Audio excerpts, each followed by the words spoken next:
Yang saya hormati teman-teman media sekalian yang sudah berkesempatan hadir pada siang hari ini.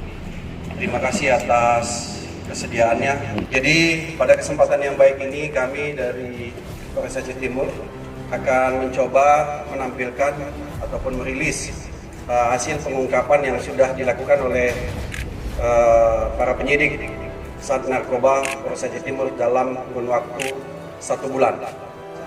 Ini dia yang hijau. Ini merupakan sabu dari Cina yang bisa dikatakan banyak beredar masuk ke Indonesia. Barang bukti juga yang berhasil disita oleh penyidik terhadap kedua pelaku juga ada 1 unit sepeda motor Honda CB 150.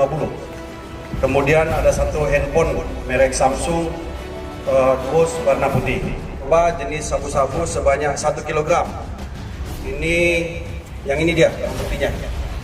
Kalau yang beredar masuk Indonesia asalnya dari Cina, ini kualitasnya dengan bungkus seperti ini, dengan kalau di lapangan katanya gold ya.